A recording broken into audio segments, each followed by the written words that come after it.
Linear differential equation जो 12 class के syllabus में है पढ़ना, वह वाला डिफरेंशियल इक्वेशन लीनियर, एक ऑर्डर वाला लीनियर डिफरेंशियल इक्वेशन क्या है form.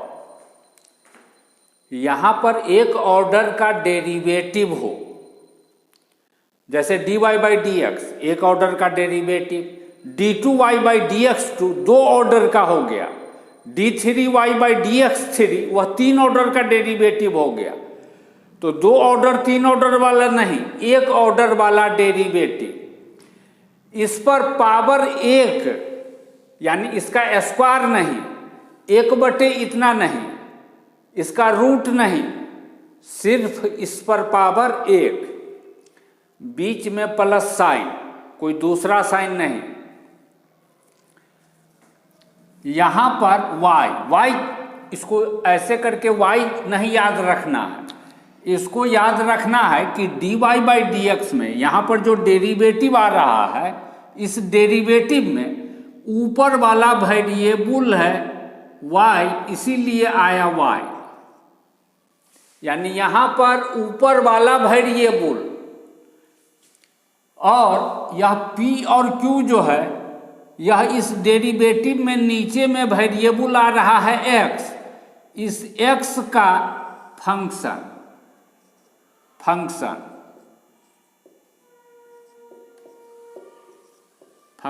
Of x।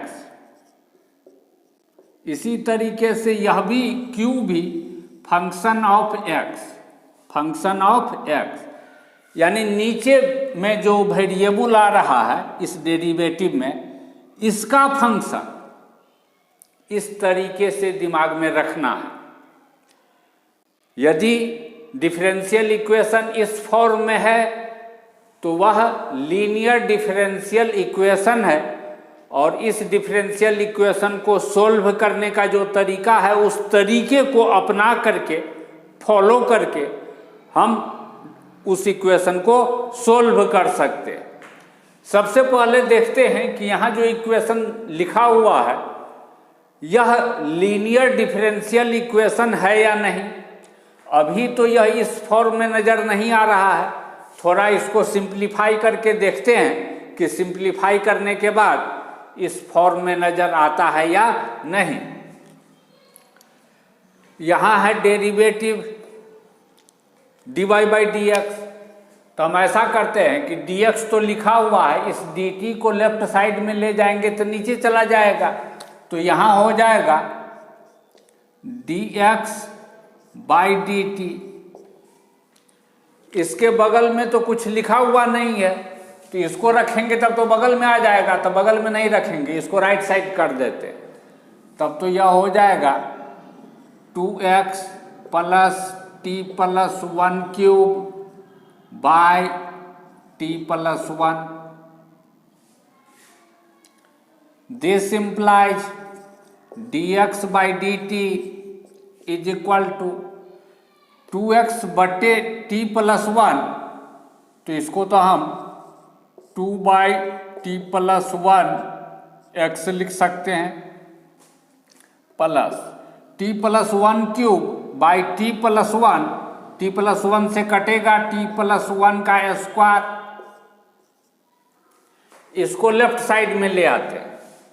This implies dx by dt, अब लेफ्ट साइड में लाएंगे तो माइनस साइन होगा, जबकि यहाँ प्लस रहना चाहिए, तो इसको ऐसे तो लिख सकते हैं ना, plus minus 2 by t plus 1 x is equal to t plus 1 cube.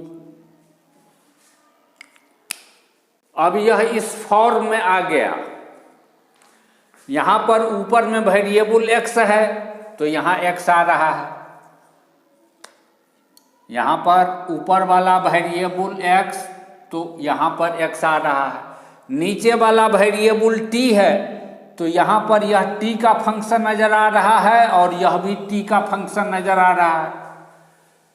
तो यह लीनियर डिफरेंशियल इक्वेशन हुआ। p के जगह पर -2 बाई टी प्लस 1 और q के जगह पर क्यूब लिख दिए हैं या गलती लिखे हैं, इधर बचा है स्क्वायर, इधर बचा हुआ है स्क्वायर। तो यहां पर जो है q के जगह पर t+1 स्क्वायर, क्यूब के जगह पर। यह बात तो समझ में आ गया कि यह है linear differential equation. Linear differential equation को सोल्व करने के लिए सबसे पहले हमको इंटीग्रेटिंग फैक्टर निकालना होता है, जिसको शॉर्ट में हम IF लिख देते हैं। I का मतलब है इंटीग्रेटिंग और F का मतलब है फैक्टर। यह इंटीग्रेटिंग फैक्टर क्या होता है? e⁻ इंटीग्रेशन P/dx, यानी e⁻ इंटीग्रेशन ऑफ, यहाँ पर जो फंक्शन है वह, और यह किसका फंक्शन है? x का फंक्शन है, तो x के रेस्पेक्ट में इंटीग्रेट। तो इसका इंटीग्रेटिंग फैक्टर क्या लिखेंगे? Integrating factor is equal to e⁻, यहाँ पर क्या है? -2/t+1, और यह किसका फंक्शन है? t का फंक्शन है, तो t के रेस्पेक्ट में इंटीग्रेट dt। -2 तो कांस्टेंट नंबर है, इंटीग्रेशन साइन के बाहर चला जाएगा। e⁻, -2 इंटीग्रेशन dt/t+1 हो जाएगा।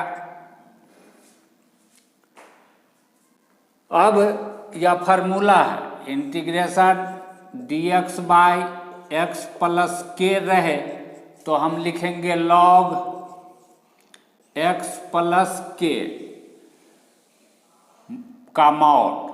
यदि अब पॉजिटिव ही है तो मॉड नहीं भी लिखेंगे तो कोई दिक्कत नहीं, पॉजिटिव है या निगेटिव कन्फ्यूजन है, ठीक है, तो मॉड लगा देंगे।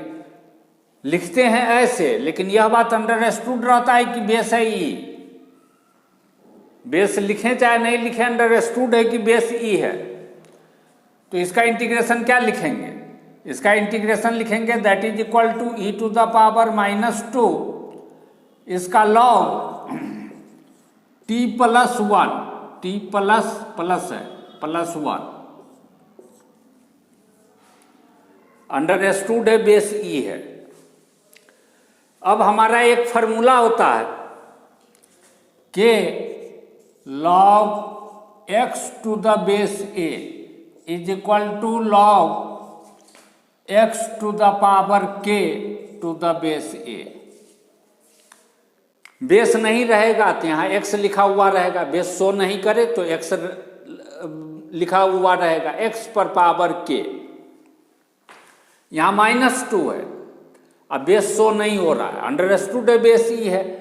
-2 इस पर पावर के रूप में चला जाएगा, that is equal to e⁻log t+1 -2। और बेस क्या है? बेस अंडरस्टूड है कि ई है। अब हमारा एक फार्मूला होता है a⁻log m⁴a is equal to m, यानी log का जो बेस है उसी पर पावर हो तो रिजल्ट यह सीधा ऊपर वाला हो जाता है। ई पर पावर और log का बेस भी ई ही, तो सीधा रिजल्ट हो जाएगा यह ऊपर वाला, यानी दैट इज इक्वल टू हो जाएगा t+1 -2। तो इंटीग्रेटिंग फैक्टर t+1 -2, इसको तो हम लिख सकते हैं ऐसे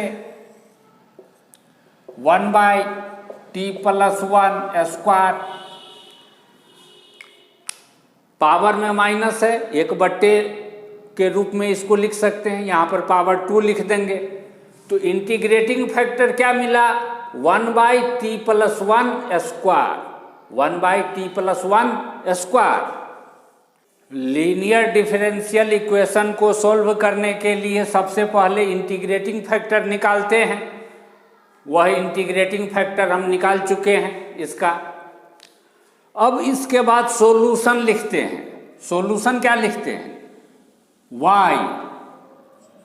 y का मतलब है यहाँ पर जो वेरिएबल है, यानी ऊपर में जो वेरिएबल है या ऊपर वाला वेरिएबल गुने इंटीग्रेटिंग फैक्टर